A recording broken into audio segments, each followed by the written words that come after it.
She can dance like there's no tomorrow, and Sandy Wiersma shows no signs of slowing down.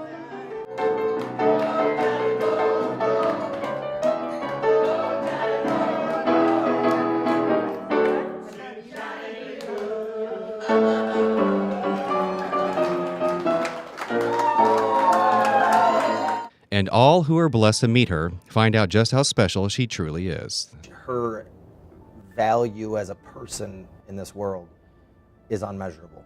Between the outfits she wears, between the energy she brings to every situation, she touches people's lives even when she doesn't know she's doing it in a positive way.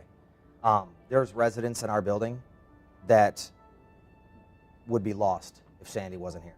She is definitely the definition of empowerment to me. She's a very strong individual, one of the strongest I've met for how much she got knocked down from her past. It has definitely made her stronger. She has her faith, and that's very important to her. And whatever has been thrown at her, she's picked herself up, and she has marched on.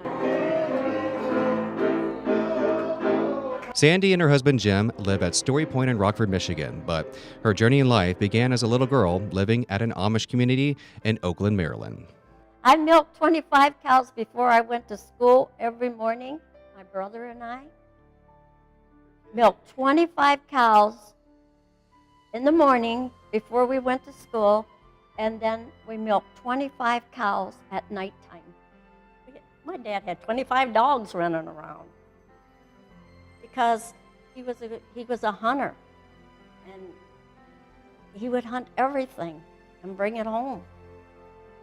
And he had this great big huge pot, and there was always a fire going under. Life was hard growing up Amish. Her family never had lights or running water. We each, for a toilet inside our house, we each had a big jar. We called it the slot bucket. And we each had one in our bedrooms. And we never wanted to go outside, at nighttime to go to the outhouse. So we all had one of those. Never even knew what a TV was. Never heard a radio. Yeah, it got cold there, and we had no heat upstairs. All we had was a big potbelly stove in the center of our house. Kids only went to school to the 8th grade and learned minimal education, and they were never allowed to venture across the tracks where the non-Amish lived. Those worldly people, as we called them. That's what my mom and dad always said. Sandra, don't you dare go on the other side of those tracks because those people are worldly and you do not belong over there. Do not go there. But when she was 10 years old, Sandy's insatiable curiosity of what was over there was just too strong to resist. I started wandering away from home because I just needed to know what was going on the other side of those tracks. It was wonderful. I mean, I was scared to death. Did you go by yourself? Yeah, I just took off. I would just take off and go. Nobody knew where I was. Sandy's father, who was also the bishop, already had a husband picked out for her. So he already had Elmer Yoder all picked out for me. Elmer Yoder was going to be your husband. I thought, yep, over my dead body, Elmer Yoder's going to be my husband. Yeah, no way, I knew Elmer Yoder. Sandy Yoder. Sandra Eleanor Yoder. Sandy dodged the Yoder bullet by leaving the Amish community for good. When she talks about the Amish country, she doesn't talk about the negative sides of it. She talks about milking cows and, doing farm life. But the most impactful thing that happened in the Amish country for her, to what she's told me, is the abuse by her father. And that's what really impacted her from the Amish country is the way that her father treated her. Sandy's dad was very abusive and would punish her using a razor strap. A kind family living across the tracks took her in. This also meant she would be shunned by her Amish family. I knew if I did that, I was going to be shunned then for the rest of my life. Shunning means that you go against all rules of the Amish.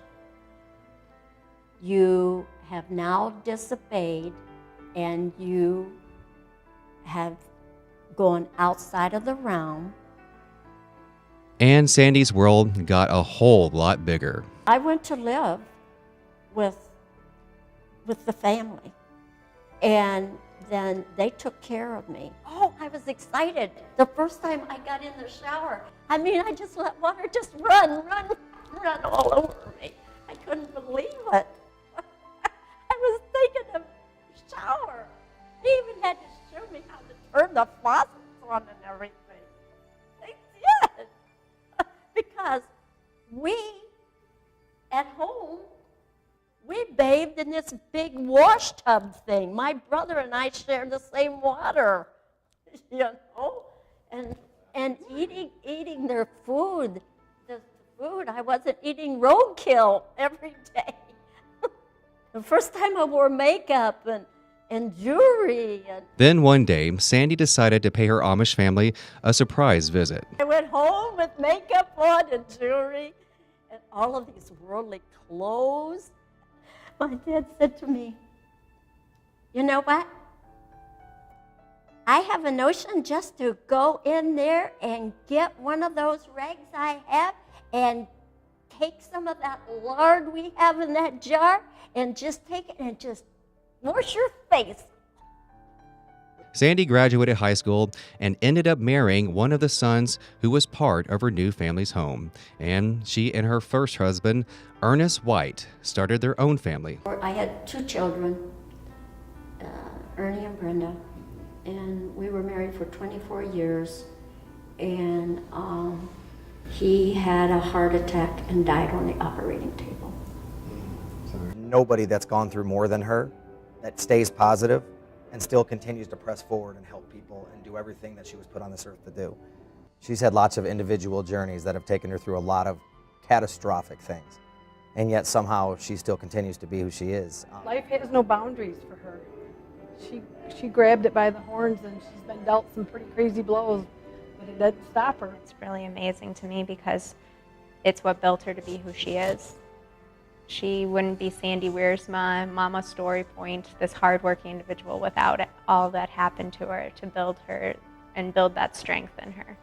You know, they call her house mom, but she's a mom to all of us. So She's the mom of the building. Is we call her. We have a bunch of different names, but they all have the word mom in it. I consider her family here at Story Point. Every time I walk in, she's the first person I get to greet. So I've seen her help my servers with vacuuming or teaching them how to sweep, dust properly. Yeah. I've given tours when Kimberly isn't here. Yeah. Yep. And then vacuuming at night. You've helped me with laundry and linens at night. Yeah. You've helped me clean up the dining room, just everyone. And you're also the go-to person with the nurses. So, yeah, every department, she has her hand in it. That's why we call her the mama. She's looking out for all of us, not just the residents, even our staff. But it would be very difficult for somebody to do all the things that Sandy does for all the people that she does it for without asking for anything in return. She doesn't ask for anything. She doesn't want them to respect her. She doesn't want them to give her money. She doesn't want anything from anybody. She just wants to stay busy and help other people. and she just keeps plugging on, and she keeps making a difference in people's lives. And the new residents, she wraps them in love and welcomes them and helps them, and if there's a problem, she lets us know how we can help that new resident. She knows almost everything that's going on, so if you have a question, you go to her. She seems like she's the heart, the nerve center of this place. Absolutely, absolutely. If she doesn't know, she'll find out who does know, and she'll get back with you. So she is the big heart of our family. And we all love her. Yep. When Sandy met her second husband, Jim, the two of them had a lot of fun living life on the edge. They would cruise around in his Corvette, he'd teach her how to hang out at country bars, and they both had the time of their lives. And he pulls up in this Corvette, 1974 Stingray Corvette. oh my gosh, this guy's got money. Because that's what I've always been told. If a guy drives a Corvette, they've got lots of money. And that all came back to me, and I'm thinking, oh yeah, I want to go with him, you know. He took me through the S-curves, just a ripping through those S-curves in this Corvette. I mean, it was a stick shift, and the T-tops were down, and the music was blaring, and he was just going so fast through these S-curves. And I said to him, why are we going so fast? We're going to crash. And he says, because I like to. Maybe living in the Amish community and not experiencing the world, maybe that's why her relationship with Jim was such an amazing relationship leading up until the stroke, was because they lived. They went on cruises, they were on motorcycles, they were going to bars, and Jim taught her how to sit on a bar stool with a skirt on. Yep, and he was the first guy that taught me how to sit at a bar stool and drink beer and smoke cigarettes. Oh, listen, he was wild. He was kind of wild. He was wilder than, I was used to. And again, I defied all rules, moved in with him, lived with him before we got married. Sandy's husband, Jim, suffered a stroke and has trouble speaking and walking. She took Jim's stroke really hard. The type of stroke that it was, that we would not be able to do the things that we had dreamed and planned doing together. Did a lot of things together. We rode motorcycles. We lived our life to the fullest. And then he had his stroke.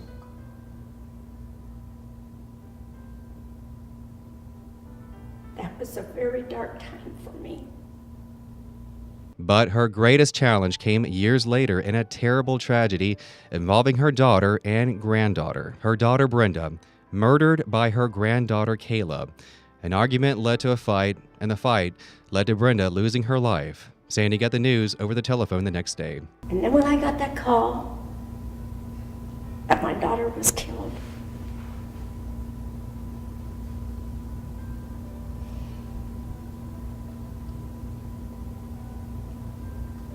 you don't expect your children to die before you do.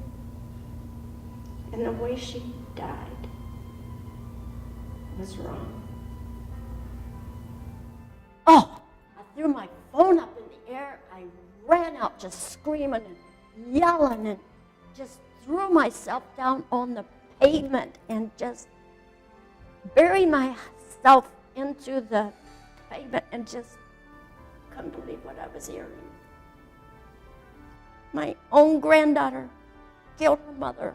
Kayla was given life in prison, but in the summer of 2018, she cut short that sentence by taking her own life in her prison cell.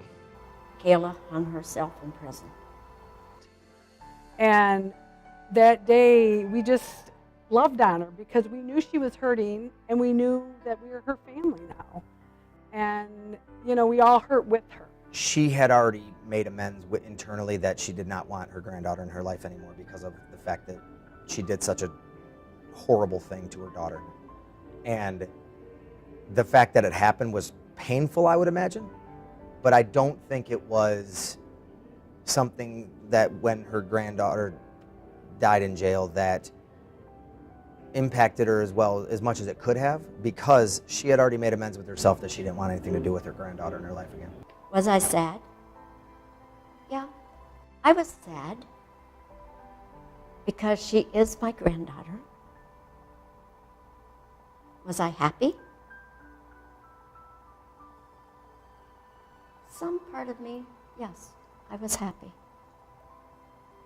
I'm a forgiving person. I am a very forgiving person when forgiveness is due. But Kayla had no remorse whatsoever what she did to her mom. No remorse whatsoever. She has overcome a lot of obstacles. Life has really, threw me a lot of curveballs. And it's been very hard. And it's still hard today because I take care of Jim. I am his sole caregiver. And, but I wouldn't have it any other way. And she doesn't know the meaning of the word quit. No, I'm not a quitter. I'm not a giver-upper, and probably never will be. Her son, Ernie, spent 25 years in the Air Force and recently made a surprise visit to his mom at Story Point. Turn around. Turn Look around. to your right. Turn around. Right there. Right there. Oh my God! Your son. This is Sandy's son from Arizona. His wife.